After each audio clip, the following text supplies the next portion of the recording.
Hi hello everyone. इस video के अंदर हम सेक्शन 9 ऑफ आईबीसी की एप्लीकेशन किस तरीके से ड्राफ्ट की जाती है उसको समझेंगे। सेक्शन 9 की एप्लीकेशन जनरली किसके थ्रू लगाई जाती है, बेसिकली किसके थ्रू लगाई जाती है, ऑपरेशनल क्रेडिटर के थ्रू लगाई जाती है। वहीं सेक्शन 7 की एप्लीकेशन जो होती है वो कौन लगाता है, फाइनेंशियल क्रेडिटर लगाता है। फाइनेंशियल क्रेडिटर कौन, यानी कि जिसने कोई लोन वगैरह दिया था और आप वापस नहीं कर रहे। ऑपरेशनल क्रेडिटर कौन, जिसने आपको कोई सामान या इस तरीके की कोई चीज़ दी थी और उसके पैसे नहीं दे रहे। ठीक है, थोड़ा सा फर्क रहता है दोनों की एप्लीकेशन में, बट मोर ओवर देखा जाए तो सिमिलर ही एप्लीकेशन होती है। आपको एक समझ आ जाएगी जो आप दूसरी बना लेंगे। तो जैसे सारी ड्राफ्ट के अंदर होता है, सबसे पहले आपने ये लिखना होता है बिफोर द जो सी भी ट्रिब्यूनल होती है। जैसे यहाँ पे हमारी कौन ट्रिब्यूनल रहती है, एडजुडिकेटिंग अथॉरिटी कौन रहती है, एनसीएलटी रहती है। तो before the national company law tribunal. अब जहाँ की भी बेंच है वो हमें लिखना है, जैसे दिल्ली बेंच है, जयपुर बेंच है या चंडीगढ़ बेंच है, तो आप वो लिखते हैं। देन सी ए नंबर आई भी आपको स्पेस छोड़ना है, क्योंकि ये नंबर आपको मिलेगा। फिर आप ईयर मेंशन करते हैं, जिस ईयर में आपने फाइल किया है, 2023, 24, 22, जब भी आपका फाइल हुआ है। अब उसके बाद आता है इन द मैटर ऑफ। तो यहाँ पे इन द मैटर ऑफ यानी कि यहाँ पे या तो आपके फाइनेंशियल क्रेडिटर का नाम आएगा या ऑपरेशनल क्रेडिटर का नाम आएगा। तो जैसे अगर हम ये एप्लीकेशन ओसी के थ्रू फाइल कर रहे हैं तो ऑपरेशनल क्रेडिटर आ गया, उसका नाम आता है। और इधर किसका नाम आता है, कॉर्पोरेट डेटर का नाम आता है, जिसने पैसे देने थे। ठीक है, तो उसको हम रिस्पॉन्डेंट बोल रहे हैं, यहाँ पे हम इसको एप्लीकेंट बोल रहे हैं। तो ये ओसी है और ये सीडी है, यानी कि कॉर्पोरेट डेटर है। अब इंडेक्स ऑफ पार्टीज आता है।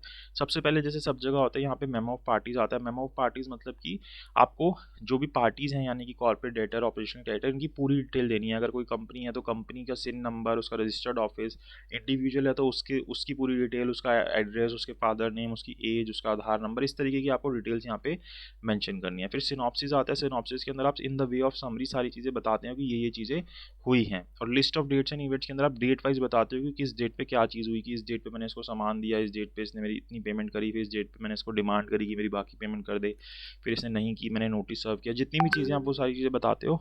और फाइनली आप ये लिखते हो कि ये फाइनल डेट पे मैंने ये जो एप्लीकेशन है वो फाइल करी। फिर फॉर्म 5 आप लगाते हो। ये सबसे इंपॉर्टेंट होता है, जिसके अंदर सारी डिटेल मेंशन होती है about corporate debtor, about operational creditor. अगर आपने कोई आईआरपी अपॉइंट किया तो उसके बारे में बताते हो, क्योंकि आईआरपी कंपलसरी नहीं होता अपॉइंट करना in case of operational creditor. Financial creditor की सिचुएशन में आपको बताना ही पड़ता है कि आपका आईआरपी कौन है।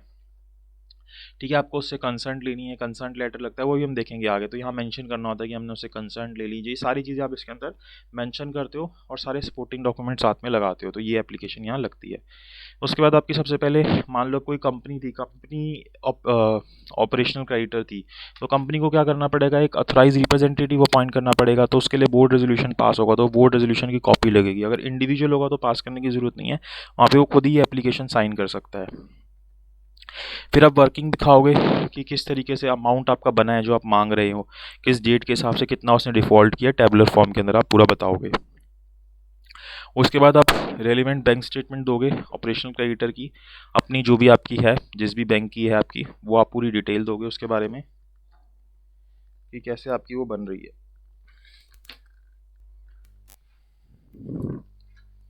ठीक है, वो सारी चीज़ें आप बताओगे उसके अंदर, उस पीरियड की जिस पीरियड के लिए आप पैसा मांग रहे हो।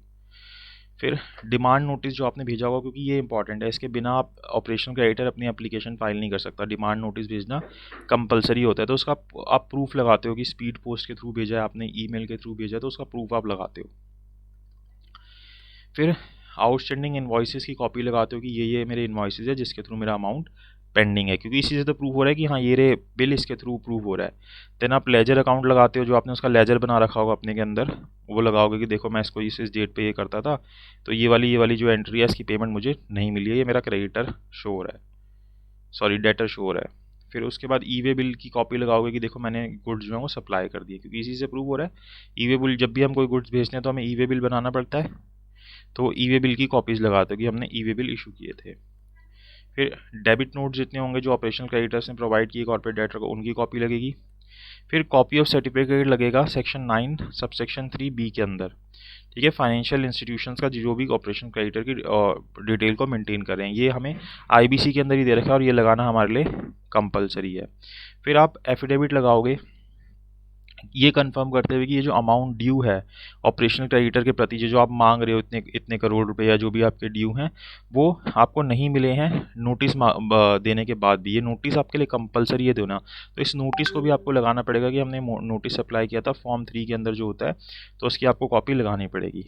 फिर आप एफिडेविट लगाओगे, जैसे नॉर्मल लगता है कि आप एप्लीकेशन को वेरीफाई करते हो कि ये जो इसके फैक्ट्स हैं वो ट्रू हैं, करेक्ट हैं, एज पर माई व्यू, मुझे सब पता है। फिर फॉर्म 2 लगता है, जिसके अंदर आपने अगर IRP अपॉइंट किया तो उसकी कंसर्न लगती है कि ये कंसर्न देख, तभी अगर उसकी कंसर्न नहीं है तो आप उसको कैसे अपॉइंट करो, तो उसके कंसर्न लगती है। फिर एक बोर्ड रेजोल्यूशन लग रहा है, जिसके अंदर हमने ये ऑथराइज़ किया प्रोफेशनल्स को कि वो हमारे बिहाफ पे अपीयर हो सकते हैं, और ये NCLT 12 के अंदर होता है, मेमोरेंडम ऑफ अपीयरेंस जिसको हम बोलते हैं।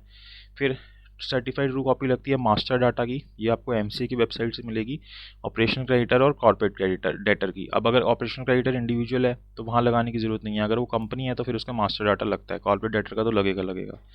फिर proof of service of the application to corporate debtor की, आपने जो एप्लीकेशन है वो सर्व कर दिया उसका प्रूफ लगता है। तो ये सारी डॉक्यूमेंट्स हम लगाते हैं, इसके थ्रू हमारी जो एप्लीकेशन है सेक्शन 9 की वो फाइल होती है CIRP की, जिसको हम एप्लीकेशन बोलते हैं IBC के अंदर।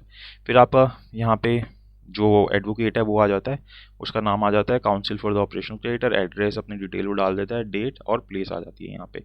तो इस तरीके से आप अपनी जो ये एप्लीकेशन है वो फाइल कर सकते होते हैं, अगर आप एक ऑपरेशनल क्रेडिटर्स हैं या आपका क्लाइंट जो है अगर एक ऑपरेशनल क्रेडिटर है। और फाइनेंशियल क्रेडिटर की भी कहीं ना कहीं इसी तरीके की एप्लीकेशन होती है, तो आपको एक आइडिया हो जाता है कि किस तरीके से सेक्शन 7 या सेक्शन 9 ऑफ IBC की एप्लीकेशन को ड्राफ्ट किया जाता है। तो आई होप आपको वीडियो अच्छी लगी हो, तो प्लीज़ लाइक कीजिएगा, शेयर कीजिएगा और चैनल को सब्सक्राइब ज़रूर कीजिएगा। Thank you so much for watching this video.